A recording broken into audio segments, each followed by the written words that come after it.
Like they should be the lead in. All good? Yep.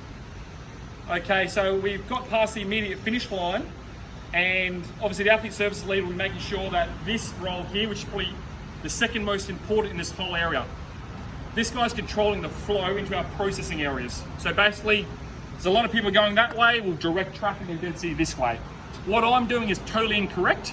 The pacer should be a big, strong voice and someone that's got a real presence, but they should stand behind these arrows. Let these arrows do a lot of the work of going left and right. They're more of a verbal director to keep everyone moving.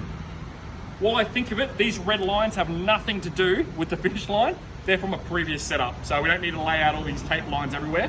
But I do highly recommend, if in doubt, actually put down tape marks for where you need people to queue or stand or what have you.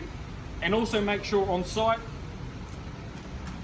it's pretty handy to have a pre-measured, depending if you're in Australia, New Zealand, whatever your standard distance is. So 1.5 meters is the critical number here in Australia.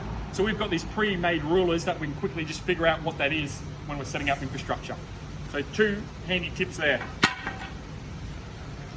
As we go beyond the pacer, so once again, they're keeping athletes going into this chute and this chute.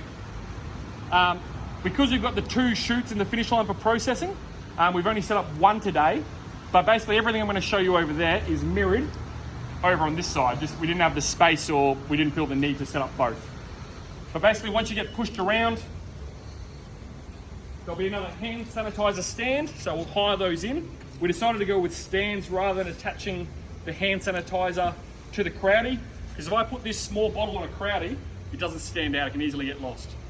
So we're actually going to put it in the stand so they have a great presence and people can't miss them. It is an opt-in. The IRONMAN Live head-on camera, that'll be on a riser stage, so the pacer can stand in front. So it'll be above head height, it'll be shooting straight down the finish line. We'll also capture some content here if we need to distribute anything for media, so probably a separate, Stephen Kane will figure that out. 2 other important comments that come to mind with this is that we don't have a media zone down here. We'll have what we call a grassy knoll, which the media manager will coordinate, which basically means any media that comes down, they'll be, if they want to do interviews, we'll take them away from this dense area to a, let's say a tree or something in a quiet space with whoever needs to be interviews and do COVID safe practices there. So use a grassy knoll, there's no media or mix zone here. We've also decided not to do soft presentations for pros. We just felt that while we're getting started with COVID safe practices, that was not the right focus or use of our time at the moment to add that density or add this attraction that brings people together.